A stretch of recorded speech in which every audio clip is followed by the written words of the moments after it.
تاريخه كله يحكي عن أغلى الإنجازات من صورنا وراه في الأزمان مسلفات. ده النادي اللي جمعنا ولا نسيتوا الذكريات؟ اهلا بكم في برنامج العالم. متنسوش تعملوا اشتراك ولايك وتفعلوا الجرس ليصلكم كل جديد.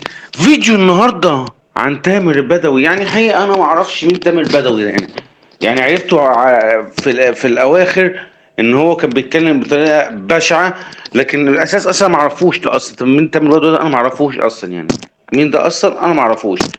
هو بس شغلته الوحيده تامر البدوي الايام دي ان هو بيقعد ينافق ويدلس وبيكذب تجاه النادي الاهلي. طبعا هو بيكره وبيحقد وبيغل، والشر مالي قلبه تجاه النادي الاهلي. تامر البدوي على طول طالع يتكلم عن النادي الاهلي بطريقه بشعه.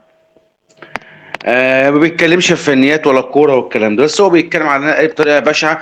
بيقول كلام غير صحيح، مره الكلام كله كذب، وهو عارف ان هو بيكذب وعارف ان هو بيدلس وعارف ان هو بينافق وبيقول كلام اي كلام كده وهري وخلاص. فهو اصلا بيكره وبيغل تجاه النادي الاهلي. طبعا فيديوكم بجد والله العظيم فيديو كوميدي. يعني اتفرجوا كده واستمتعوا على الفيديو الكوميدي والمضحك ان هو بيقول اللي هو بيقوله ده. فيديو ما تصدقش بامانه. يعني فيديو منه اللي هو بيكذب على الناس، هو فيديو كوميدي يعني منه. تعال شوف ده معايا كده. الهلال في حتة تانية خالص في الوطن العربي، مش بس في السعودية، في الوطن العربي. قلت كلمة يمكن زعلت جمهور الاتحاد شوية، حتة ان الهلال لو هو اللي بيلعب في كاس العالم للأندية انا مستعد اراهنك لو الرهان مش حرام الهلال فاينل مع مان سيتي. يعني لو واجه الاهلي يكسب الاهلي؟ انت بتهزر؟ طب الثقة يا كابتن وروح الفانيلا الحمراء. لا، روح الفانيلا الحمراء. يعني انت تيجي تقول لي روح الفانيلا الحمراء قدام مان سيتي مثلا؟ روح الفانيلا الحمراء دي اكيد ليها سقف. يعني مش عارف اقول ايه يا تامر بدو والله.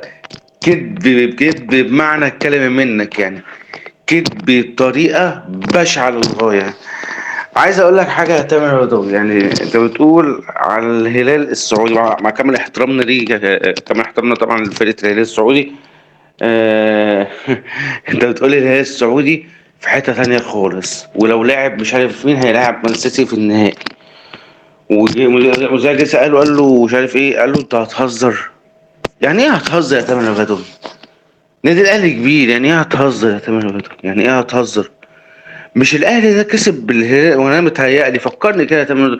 مش الهلال ده كسب الهلال؟ مش الهلال ده، مش الاهلي ده، مش الاهلي كسب الهلال السعودي 4-0 مع الرأفة؟ ولا انا متهيألي مش كسب 4-0 ولا ايه؟ كان في كاس الكلام ده اعتقد كان في كاس العالم للأندية. يمكن لو اخونا الذاكرة يعني، وانا يمكن ناس ولا حاجة الكلام ده كان في كاس العالم للأندية يعني.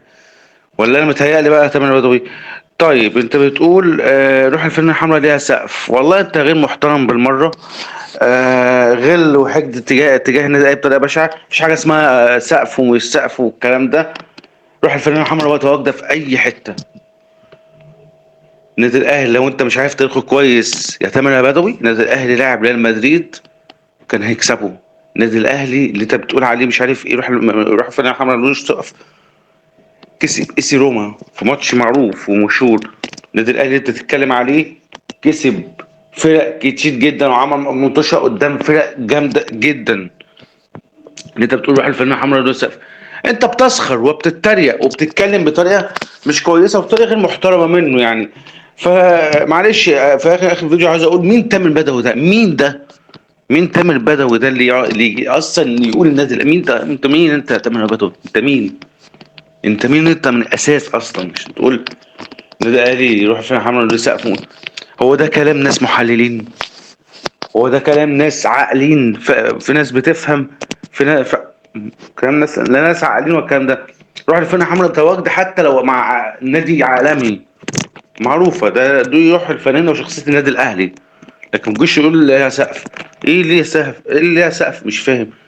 وتيجي تضحك على الناس تقول الهلال السعودي في حتة ثانية ويقولوا انت بتهزر ايه؟ ما هو الاهلي كسبها قبل كده، 4-0. انت ناسي ولا انت في حتة ثانية؟ فطبعا هو تامر بدوي كده بيحب يكذب ينافق قدام الناس ويدلس. فطبعا اصلا تامر بدوي اصلا كاره للنادي الاهلي وحاقد على النادي الاهلي.